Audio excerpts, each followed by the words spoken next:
Hi, this is Chris Erlin. I'm pleased to introduce my Capstone project to complete Cohort 10's MIST program, 2014-15. My project was to redesign the high school geometry program, building in current research-based methods to redesign instruction, assessment, and intervention. The problem is both stated and normative. Stated, as students must take geometry in high school. It's a state requirement. It's part of the Common Core curriculum. And in order to graduate high school, they have to have usually 3 years of high school math. Since algebra is the foundational course to begin high school, geometry is required to graduate high school. In addition, it's part of the gatekeeper path to get students through advanced algebra in order to achieve acceptance or even application to a CSU or UC school. Our solution was to embed the curriculum into a learning management system, in this case Moodle. We're going to begin with refined learning objectives, utilizing content knowledge types to decide how it's taught and how it's assessed. We're going to amass instructional supports on a skill-by-skill basis to support students asynchronously, and we're going to enhance student opportunities for feedback, both timely feedback and specifically targeted feedback. Identifying learning gaps in real time allows us to inform differentiation in such a way that it's appropriate for a student to extend, to practice, or to remediate. Our solution was an implementation at Tamalpais High School. I had 178 students at my disposal. Although this course has been designed for the entire year, and that's truly the outcome of this capstone, I focused for this festival presentation on one unit, the most challenging unit of writing simple triangle congruence proofs. We began with a pre-assessment, 2 days of implemented wall-to-wall computer-based training for 130 minutes, followed by using that data to inform a 3-tier differentiated follow-up, and then assessment. The course in general is broken out by topic, so that the students can see which topic they're looking at. When they see a highlighted unit, they know that's the one they're working on, in this case triangle congruence.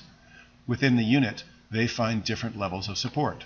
We begin with the learning objectives, and the learning objectives are available in 2 different ways. We have it listed with a calendar to show exactly their progression, what they're learning each day, what they can expect to have to recover if they miss class, and also to help them review their material. In addition, on an objective by objective basis, we're providing a lot of details. We tell them what the stated skill is, we give them an exemplar of what it looks like, we talk about a proficiency scale to let them see how they should be able to demonstrate this, and we dig into content types to describe what the knowledge requires, how they should think about this. Is it declarative knowledge? Is it procedural knowledge? Is it problem solving? As well as giving some step-by-step advice for those particular type of objectives. The meat and potatoes of most high school math courses is, of course, the homework. In this case, we built a couple of support measures to support students in their homework. First is, of course, we have the ability to print out the worksheet if they're gone. This is like any website. It allows students that lose it or are absent to find the materials. Secondly, we're requiring students to submit their homework online. They must take a photograph or scan the object in and send it in. This performs a couple of benefits for students. The first is that once they submit it, the key becomes active. In other words, they can get specific feedback on what they've done, the right answers, and compare their answers and know whether they've done it correctly rather than waiting to turn in homework to a teacher and eventually get the results back. The other thing is, when submitted, we get a check mark to indicate that in fact it has been submitted. This allows students to better manage and self-manage their own submission of homework to ensure they're staying on track.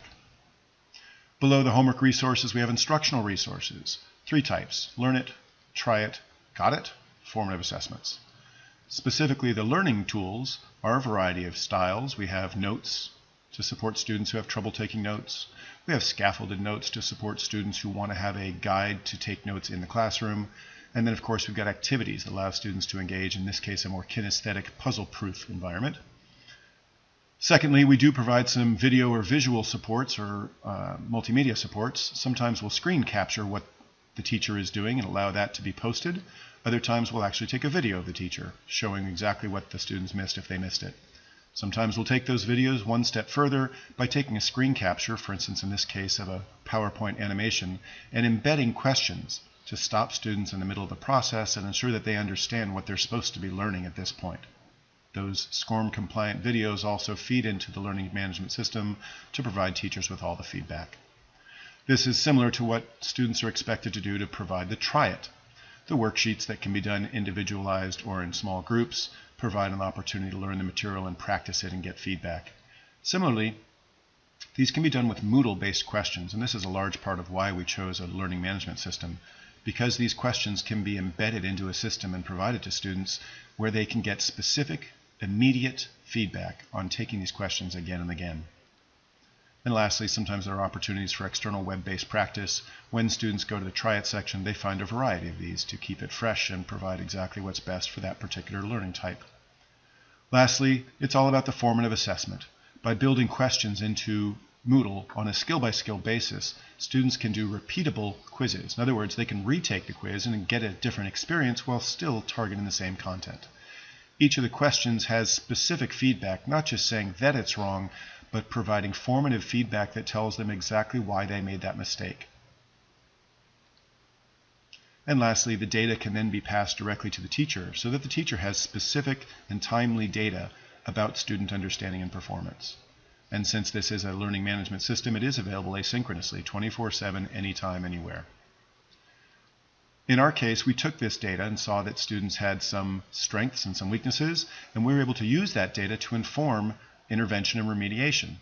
We took a half-an-hour session and broke the students into 3 groups, those that were really demonstrating strength in the content and ready to move on to extensions, those that had some strength but needed some more practice, and those that had failed to demonstrate proficiency and needed remediation. Doing this for a half an hour before the assessment allowed us to have strong results. The pre-assessment demonstrated that students didn't know the material. Average score was 14%. 100% of the students failed the pre-assessment, demonstrating that this knowledge was not previously existing before this instructional implementation.